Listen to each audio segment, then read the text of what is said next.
ನಮಸ್ತೆ, ಎಲ್ಲ ಹೇಗಿದ್ದೀರಿ? ಚೆನ್ನಾಗಿದ್ದೀರಿ ಅಂತ ನಂಬಿದ್ದೀನಿ. ಇವತ್ತಿನ ಶ್ರೀ ರಾಯರ ಮಠದ ದರ್ಶನವನ್ನು ನಿಮಗೆ ಮಾಡಿಸ್ತಾ ಇದ್ದೀನಿ. ನಮ್ಮ ರಾಯರ ಮಠದ ಮಹಾದ್ವಾರದ ಉದ್ಘಾಟನೆ ಇದೆ ನಾಳೆ. ಹಾಗೆ ತಾಯಿ ನಾಗಚೌಡೇಶ್ವರಿಯ ಉದ್ಘಾಟನೆ ಸಹಿತ ಇದೆ.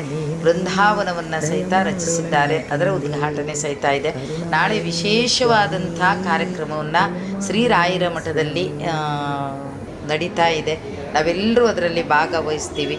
ನಮ್ಮ ಶಿರಸಿ ಮಠದ ಪೂರ್ತಿಯಾದಂಥ ರಾಯರ ಬೃಂದಾವನವನ್ನು ನಿಮಗೆ ತೋರಿಸ್ತಾ ಇದ್ದೀನಿ. ಇಷ್ಟು ದಿನ ಮಹಾದ್ವಾರದ ಬಾಗಿಲುಗಳು ಆಗಿಲ್ಲ, ಸಾಧಾರಣ ಬಾಗಿಲುಗಳಿತ್ತು. ಈ ಸಲ ಮಾತ್ರ ಸುಂದರವಾಗಿ ಕೆತ್ತನೆಯನ್ನು ಮಾಡಿ ರಾಯರ ಕೆತ್ತನೆಯನ್ನು ಮಾಡಿದ್ದಾರೆ. ಮೇಲ್ಗಡೆ ಮೂಲರಾಮನಿದ್ದಾನೆ, ಹನುಮಂತನಿದ್ದಾನೆ, ಬಹಳ ಚೆನ್ನಾಗಿ ಕಾಣ್ತಾ ಇತ್ತು. ಇವತ್ತು ಎಲ್ಲ ಕಡೆಯೂ ತಯಾರಿಗಳು ನಡೀತಾ ಇತ್ತು, ನೋಡ್ಕೊಂಡು ಬಂದಿದ್ದೀನಿ ನಾನು. ಹಾಗೆ ಬೃಂದಾವನವನ್ನು ಬೇರೆ ತುಳಸಿ ಕಟ್ಟೆ ಇತ್ತು, ಈಗ ಬೇರೆ ತುಳಸಿ ಕಟ್ಟೆಯನ್ನು ಮಾಡಿದರು.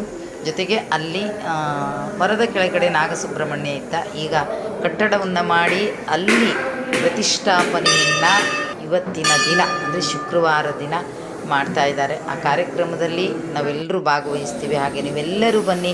ಜೊತೆಗೆ ನಿಮಗೆಲ್ಲರಿಗೂ ರಾಯರ ಅನುಗ್ರಹ ಆಗಲಿ. ನಿಮಗೆ ಕಾಣಿಸ್ತಾ ಇದೆ ತುಳಸಿ ಕಟ್ಟೆ ಕಾಣಿಸ್ತಾ ಇದೆ. ಹಾಗೆ ಇಲ್ಲಿ ಕಾಣ್ತಾ ಇರುವಂಥದ್ದು ನಾಗನ ಪ್ರತಿಷ್ಠಾಪನೆಯನ್ನು ಮಾಡುವಂಥದ್ದು. ವಿಶೇಷ ಹೇಳಬೇಕು ಅಂದರೆ ಈ ಒಂದು ವರ್ಷದಲ್ಲಿ ರಾಘವೇಂದ್ರ ಸ್ವಾಮಿಯ ಮಠದಲ್ಲಿ ತುಂಬ ವಿಶೇಷವಾದಂಥ ಕಾರ್ಯಕ್ರಮ ಎಲ್ಲ ನಡೀತಾ ಇದೆ. ತುಂಬ ಖುಷಿ ಆಗ್ತಾ ಇದೆ. Thank you.